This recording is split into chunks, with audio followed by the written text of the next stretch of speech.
A paz do Senhor, meus irmãos. Hoje nós vamos ver a palavra vinho em cada um dos dicionários. Eu não vou ler todos, porque daria 1 hora de vídeo. Eu vou só ler pedacinhos que eu achei interessante em cada um. Pontuei, dei uma nota para cada um. No final eu posto aí para vocês o resultado. E a gente vai ter uma participação especial aqui, que é da Bíblia de Estudo Pentecostal.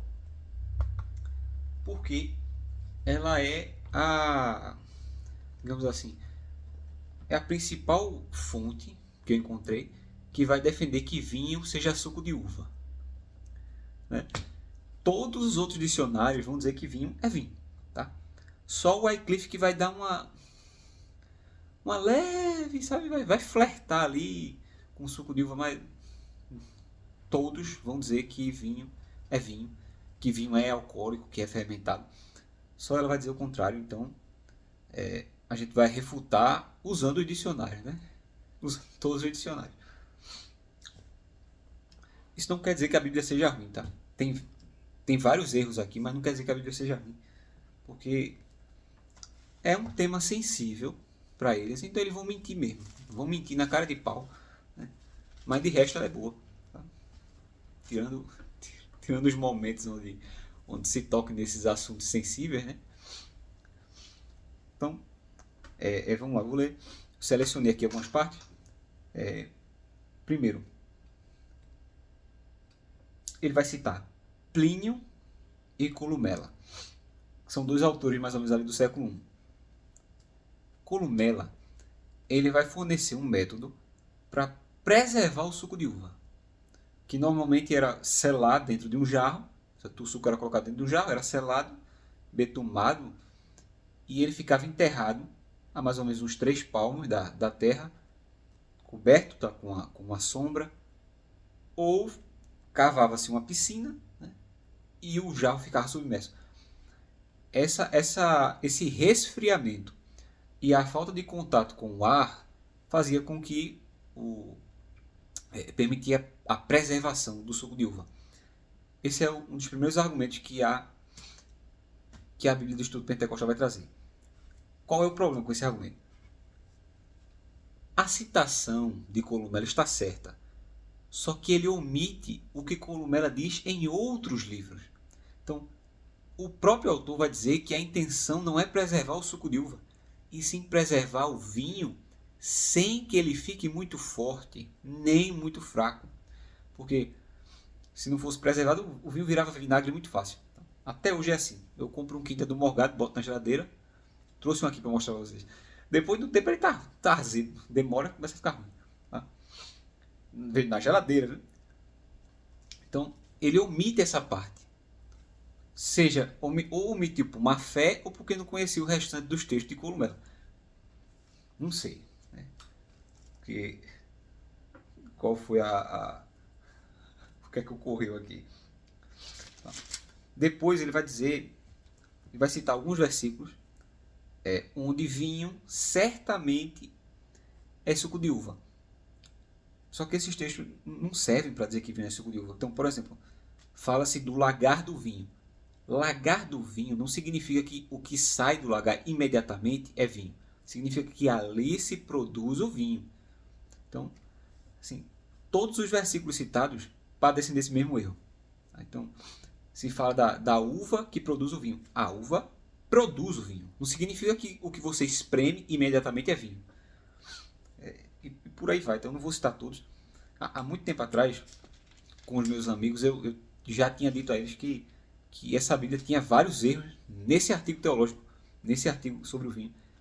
E essa versão que eu tenho aqui, a global, é uma versão estendida da Bíblia do Estudo Pentecostal antiga. E eles removeram alguns erros, manteram outros, mas alguns erros eles removeram nessa edição. Então significa que estava errado mesmo, né? Deixa eu citar mais alguns aqui que eu marquei. Ele vai dizer que Jesus nunca bebeu vinho. Toda vez que Jesus bebe, é suco de uva. Meus amigos. Então, primeiro, ele vai citar aqui que Jesus, quando vai falar do vinho na ceia, ele chama de fruto da vide. E supostamente fruto da vide seria suco de uva, apenas. Isso aqui tá errado. Eu vou citar aqui o dicionário de John Davis, tá? Onde ele diz que fruto da vide, frase falada por Jesus por ocasião de instituir a Santa Ceia, em Mateus 26, 29, é a expressão usada pelos judeus desde tempos imemoriais para designar o vinho, que tomavam em ocasiões solenes, como na festa da Páscoa e na tarde do sábado. Ele cita Mishnah, tá? Vai citar fontes gregas também. Ó. Os gregos empregavam a mesma frase com o sinônimo de vinho capaz de embriagar. Então, fruto da vide, quando era usado tanto entre os judeus quanto entre os gregos, se referia a vinho.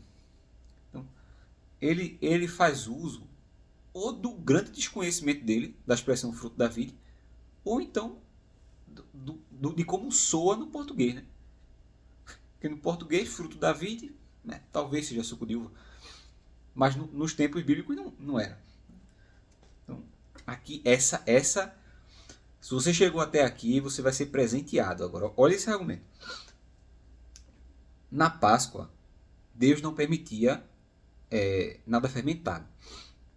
Logo, o vinho da ceia não poderia ser fermentado. Ele até cita aqui, ó, que é uma palavra que se refere a micro-organismos. Né? Meu amigo, os micro-organismos foram descobertos, sei lá, no século XVIII, eu acho. Tá? Como é que o cara me cita micro-organismos em textos do século até 10 a.C., 1000 anos antes de Cristo, e o cara está citando micro-organismo? Eu vou citar, se isso não lhe convenceu, né? Quer dizer, isso é anacronismo puro, é um erro terrível, né? Tem ainda duas formas de você saber que o vinho e o fermento não tem nada a ver uma coisa com a outra. Que o vinho da ceia era fermentado e que a proibição de Deus a respeito do fermento não interferia em nada, tá? Duas coisas. Primeiro, também no John Davis, a argumentação não procede, né? A fermentação vinosa nunca se chamou fermento. Então, o vinho, a fermentação do vinho não se chamava fermento. Tem outra prova na própria origem da palavra fermento. Então, fermento no Antigo Testamento significa massa de pão velha. Fermento no Antigo Testamento é uma massa de pão que foi guardada de um dia para o outro. Então, não tinha como alguém confundir massa de pão com vinho. Então, de novo, ou o comentarista que é muito ignorante, ou ele está agindo de má fé. Tem mais um monte. Tá? Uma tonelada de argumentos aqui, todos tão ruins quanto esses que eu apresentei até agora. Não vou ler tudo. Tá? Isso porque já é uma versão resumida, com erros que foram... Eles retiraram alguns erros e ainda continua assim. Quando ele cita Plínio, e também ele cita um texto de Gênesis, onde fala que o copeiro... Lembra que José interpreta o sonho do copeiro e o copeiro espreme uvas na taça do faraó? E aí, se você estiver desavisado da cultura e dos costumes da época, parece suco de uva. Porque se espremeu a uva diretamente na taça do faraó, não deu tempo de fermentar, né? Foi direto para a taça. Bom, eu trouxe um negocinho aqui para ficar bem didático. Né? Olha, isso aqui, deixa eu ver onde é que tá. Isso aqui é um vinho velho, tá? Para simbolizar aqui. O vinho ele fermentava muito fácil. Então, o que é que se faz com um vinho velho? Vou ter que jogar fora? Normalmente se misturava água, ó, até com gás. Normalmente se misturava água para tentar recuperar esse vinho, porque aí o sabor ruim ficava diminuído. Deixa eu pegar aqui. Ficava diminuído. Isso aqui deve estar horrível, né? Azeda, amargando. Então, o que é que se fazia? Os ricos, principalmente, eles pegavam um suco de uva, tá? E eles não bebiam a uva, o suco ou a uva, tá? E eles despejavam a uva pura, ou espremiam, tá? Nesse vinho ruim. E o que aconteceu? A uva acabou de adoçar esse vinho. E agora ele ficou gostosinho, tá? Então, quando se fala que as uvas eram espremidas na taça, eram espremidas para adoçar o vinho. Também se fazia xarope, tá? Se fazia o xarope e despejava para adoçar, para tentar recuperar o vinho velho. Para esse vídeo não ficar muito longo, eu vou ler alguns argumentos que o dicionário Tyndale traz. Tá? Como eu disse, todos os dicionários vão dizer mais ou menos a mesma coisa. Cada um vai trazer um monte de argumentos para dizer que o vinho tinha álcool. Eu vou ler o Tyndale, porque o Tyndale está bem sucinto aqui. Tá? Então, vamos lá alguns aqui. Ó. Com frequência, essa palavra em particular é encontrada em contextos que definitivamente incluem a bebida fermentada. Ele está se referindo a Yain, eu acho. Yain e Iônios também. 3. O paralelo ugarítico do termo em questão com certeza refere-se a vinho fermentado. Os equivalentes da Septuaginta referem-se a vinho fermentado. A fermentação no Oriente Próximo, da Antiguidade, ao contrário da Grécia, levava apenas 3 dias. Então, quase impossível de manter isso sem fermentar. Né?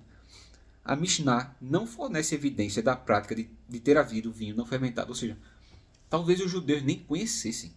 Os gregos a gente sabe que seria praticamente uma ofensa. Você comer a uva, eu acho que tem uma referência na Bíblia inteira sobre comer uva. Porque comer a uva é estragar aquilo que poderia ser usado para fazer vinho. Tá? Então, ó, a Mishnah não fornece evidência da prática de ter havido vinho fermentado. Talvez os judeus nem conhecessem nem a prática de manter vinho, manter o suco de uva. Tem autores que dizem que dava dor de barriga, por exemplo. E dava mesmo, porque o suco da uva, nos processos daquela época, eles vinham com muita micro-organismos. A forma como era feito. Então, você beber aquilo ali sem o teu alcoólico, provavelmente daria dor de barriga, porque o que matava, né, o que inibia as bactérias e os micro-organismos era o álcool. Então vamos lá. Parece não ter havido tentativa de preservar o vinho em estado não fermentado. Isso poderia ser uma tarefa quase impossível. O exame atento de todas as palavras hebraicas, também suas cognatas semíticas e gregas para vinho, demonstra que os antigos conheciam pouco, se é que conheciam alguma coisa, sobre vinho não fermentado. E ele vai continuar, tá? Mais à frente ele vai até dizer a porcentagem, que entre 5% e 15% de teu alcoólico, ou seja, mais do que um quinta do morgado. Tá? Então, é isso. Ficou voado aqui o vídeo, para terminar logo. Eu dei as notas, tá tudo ali anotadinho. No final da série eu vou mostrar a pontuação para vocês. Tá? Deixa eu ler. Esqueci de falar. Tem um termo no Antigo Testamento que é chamado de vinho novo ou mosto, né? Que poderia se referir ao suco de uva. Provavelmente é vinho recém-fermentado, tá? O dicionário Vida Nova, ele apresenta outra possibilidade, né? De que o vocábulo representa antes vinho preparado dos primeiros sucos que escorrem antes do lagar ser pisado. Então, para ele, seria um vinho, assim, seria um particularmente potente, ou seja, para ele vinho novo seria até mais alcoólico, poderia ser até mais alcoólico. Né? E quando a expressão vinho novo aparece, também se fala de embriaguez. Tá? A próxima palavra vai ser pedra. Então, eu quero ver como que os dicionários conseguem lidar com o problema das diferentes metáforas envolvendo a pedra. Então, você tem pedra de esquina, pedra angular, pedra de tropeço, rocha de escândalo, a pedra do topo, a última pedra, a pedra da confiança. Tem muitas metáforas na Bíblia. Nem todas essas pedras são Jesus, tá? Jesus é a maioria das pedras, quando se refere a ela, mas nem todas é ele, por exemplo. As pedras do edifício da igreja são os crentes, né? Então, eu quero ver se os dicionários conseguem desenvolver isso. Então, até amanhã.